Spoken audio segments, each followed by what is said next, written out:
یہ 20ویں صدی کے آغاز کے وقت جسے ہم پورا کہتے ہیں مڈل ایسٹ، بلکہ صرف مڈل ایسٹ نہیں، پورا شمالی افریقہ سلطنت عثمانیہ کا حصہ تھا، خلافت عثمانیہ۔ لیبیا، الجزائر، مصر، پورا حجاز، یمن، پورا عراق، شام، اور یہ شام ہی کے حصے ہیں در حقیقت، اردن اور لبنان، یہ سب، یہ شام عرب، عراق عرب، یہ پورا علاقہ خلافت عثمانیہ یہ اس کا حصہ تھا۔ پہلی جنگ عظیم میں انگریزوں نے عربوں کو بغاوت پر آمادہ کیا، غداری پر آمادہ کیا، انہوں نے خلافت عثمانیہ کے خلاف بغاوت کی، بیج بوئے ان کے دلوں کے اندر نفرت کے، ابھارا انہیں کہ تم ترکوں کے غلام کیوں ہو، تمہیں خود حاکم ہونا چاہیے، تم کھڑے ہو جاؤ، ہم مدد کریں گے، تم بغاوت کرو، تم ان ترکوں کے خلاف ہماری مدد کرو، ہم تمہیں آزاد کر دیں گے، تم اپنے پاؤں پر خود کھڑے ہو جانا۔ یہ بہت ہی ہمارے لیے دردناک المیہ ہے اس پہلی جنگ عظیم کا۔ کرنل لارنس جیسا شخص، برطانوی استعمار، اور اس کے نتیجے میں عربوں نے بغاوت کی۔ اور اس قدر دردناک بات آپ کو بتا رہا ہوں، میں پہلی مرتبہ جب سن 62 میں حج کے لیے گیا مدینہ منورہ میں، ابھی وہ ریل کے انجن کھڑے ہوئے تھے۔ یہ ترکی کے زمانے میں، سلطنت عثمانیہ کے زمانے میں بغداد سے مدینے تک ریلوے لائن تھی۔ یہ پورا ایک عالم سلطنت عثمانیہ، صرف سلطنت نہیں، خلافت عثمانیہ، پوری ٹرینیں جو ہے ترکوں کی اڑائی گئی، ہزاروں ترکوں کو شہید کیا گیا، یہاں تک کہ صحن حرم میں شہید کیے گئے سینکڑوں ترک۔ یہ جرم تھوڑے نہیں ہے، معمولی نہیں ہے۔ آج جس کی سزا مل رہی ہے، معلوم ہونا چاہیے کہ وہ جرائم کون کون سے تھے۔ اب بھی جو لوگ گئے ہیں انہوں نے دیکھا ہوگا، ترکی کا قلعہ موجود ہے اوپر پہاڑی کے اوپر، حرم کا جو سب سے بڑا دروازہ ہے باب ملک عبدالعزیز، اس کے سامنے ایک لائبریری ہوتی تھی، اب تو غالباً وہ بھی گرا دی گئی ہے، اس کے پیچھے پہاڑی پر ترکوں کا قلعہ ہے پرانا، اس پر توپیں موجود تھیں۔ جب بغاوت ہوئی ہے، جو حرم میں آئے ہوئے تھے ترک فوجی، ظاہر بات ہے نہتے، وہ تو نماز پڑھنے آئے ہوئے تھے، ان کو وہاں ذبح کیا گیا ہے۔ اور ترکوں نے اپنی توپیں استعمال نہیں کی کہ کہیں بیت اللہ کو کوئی گدن نہ پہنچ جائے۔ بہرحال یہ غداری ہوئی ہے پہلی جنگ عظیم کے دوران، اور نہ صرف ترکوں کے، عربوں نے کی ہے۔ جیسا کہ میں نے کہا تھا، دو ہیں سب سے بڑے مجرم روئے ارضی کے اوپر امت مسلمہ کے طبقات۔ ہمارا پنجابی سپاہی بھی جا کر انگریزوں کی مدد کر کے ایلن بی کو قبضہ جو لے کر دیا بغداد کا، اس میں ہمارے مسلمان پنجابی سپاہی بھی شامل تھے۔ یہ خون چکاں باب ہے ہماری تاریخ کا اس صدی کا۔ لیکن اس کے بعد سلطنت عثمانیہ کے ٹکڑے ہو گئے، چیتھڑے ہو گئے۔ ایک انگریز نے لکھا ہے، یہ جملہ زہر میں بجھا ہوا جملہ، کہ تاریخ میں یہ بات ثبت ہو جائے گی کہ ایک انگریز نے اس سلطنت کے ٹکڑے کر دیے کہ جو عمر فاروق نے قائم کی تھی رضی اللہ تعالیٰ عنہ۔ یہ پورا عالم، یہ تمام علاقہ کس نے فتح کیا تھا؟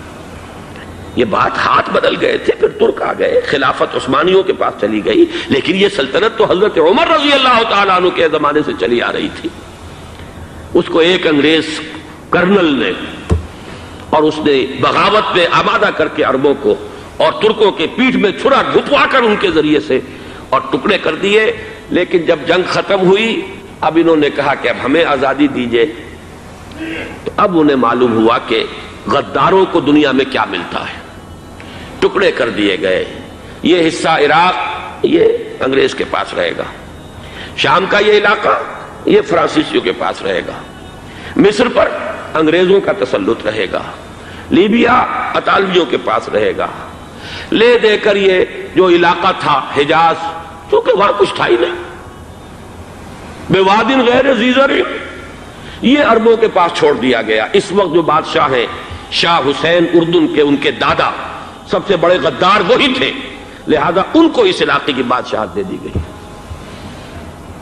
اس کے بعد نجد سے ایک تحریک اٹھی ہے، وہ سعودی جو خاندان ہے وہ نجد سے اٹھا ہے۔ نجد میں اس وقت کچھ بھی نہیں تھا، وہ تو صرف ریت کے تودے تھے اور کچھ بھی نہیں، لہذا ادھر کسی استعماری قوت کو دیکھنے کی ضرورت ہی نہیں تھی۔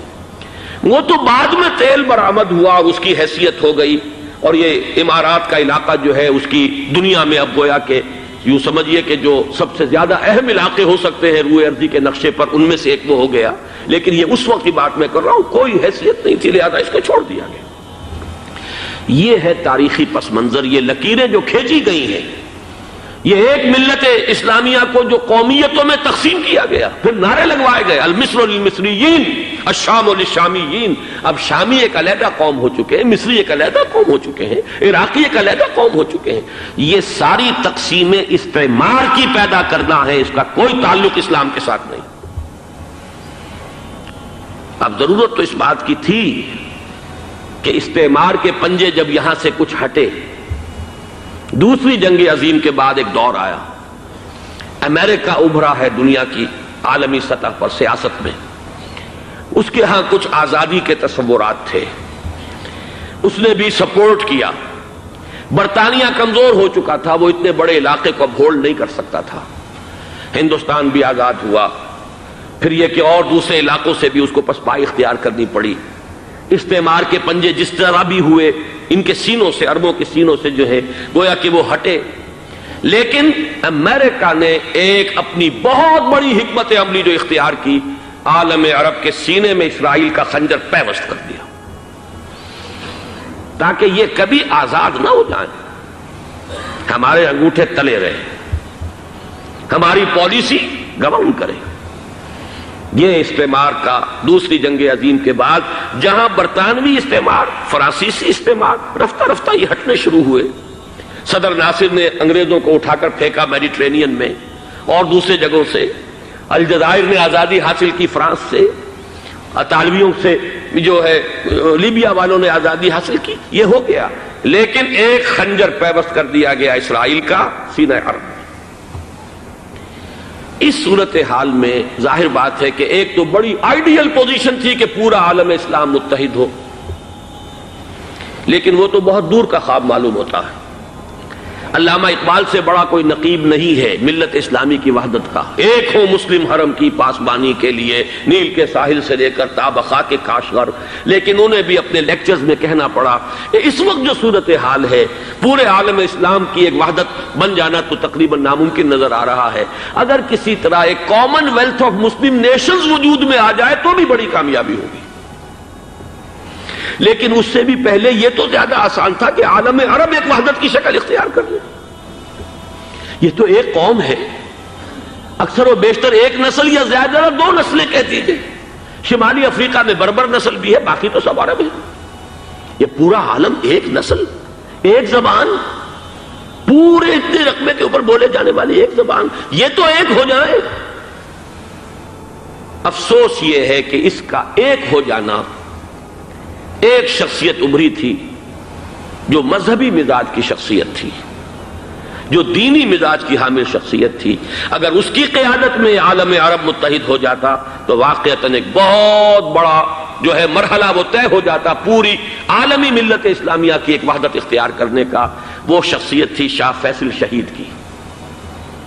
اور اس لفظ کے ساتھ ہی آپ کے ذہن میں آ گیا ہوگا کیوں انہیں شہید کر دیا گیا، کس نے کیا کرایا، کہاں سے تعلیم حاصل کر کے آیا تھا وہ جس نے شہید کیا شاہ فیصل شہید کو. اس کی گردن پر کون سوار تھی، وہ یہودی لڑکی کے جس کے فوٹو بھی شائع ہوئے، ایک گردن پر اٹھائے کھڑا ہوا شہزادہ اپنی ایک یہودی دوست کو، لڑکی کو. اور وہی ہے کہ جس نے جا کر پستول سے شہید کیا ہے. جان میں اچھی طرح جان لیجئے، جیسے بارہا میں نے عرض کیا ہے کہ حضرت عمر کو شہید کرنے والا کہنے کو ابو لولو فیروز تھا، لیکن اس کے پیچھے پورا ایرانی نسل پرستی کا جو پورا پس منظر ہے، اسے تو ہر شخص جس کی ذرا بھی نگاہ جو ہے جو صرف منظر کو نہ دیکھ رہی ہو، پس منظر کو بھی دیکھنے والی ہو، وہ تو جان لے گی کہ ابو لولو فیروز ایک فرد کا نام نہیں تھا، وہ ایران کا انتقام تھا عالم عرب سے. بالکل اسی طریقے سے یہ امریکی استعمار کا ہتھ کنڈا تھا، اسے محسوس ہوا. شاہ فیصل مذہبی مزاج کا شخص یہ ابھر رہا ہے، اور یہ شاہ فیصل کی حکمت عملی کا ذرا آپ اندازہ کیجئے. لاہور میں سمٹ کانفرنس ہوئی، اس میں وہ آئے، سب سے ٹاورنگ پرسنالٹی پورے اس وقت عالم اسلام کے اندر شاہ فیصل کی تھی. اور وہ گویا کہ ایک بہت ہی جس کو کہا جائے کہ ایک بہت ایلڈرلی، ایک بزرگانہ ایک شخصیت جو ہے، اور انہوں نے اپنی دولت کے دروازے، عرب میں وہ مشہور تھے کہ نہایت خسیس اور بخیل انسان ہے، اس لیے کہ وہاں وہ خرچ کرتے تھے حساب کتاب کے ساتھ، لیکن ان کے خزانے کھلے ہوئے تھے عالم اسلام کے لیے، ادھر بھی مدد ہے، ادھر بھی مدد ہے، ادھر بھی کام ہو رہا ہے، ادھر بھی کام ہو رہا ہے۔ پھر انہوں نے تیل کا ہتھیار استعمال کر کے ایک دفعہ امریکہ کو دن میں تارے دکھا دیے تھے، لہذا ان کا ہٹایا جانا سین سے یہ امریکی استعمار کے لیے لازم تھا۔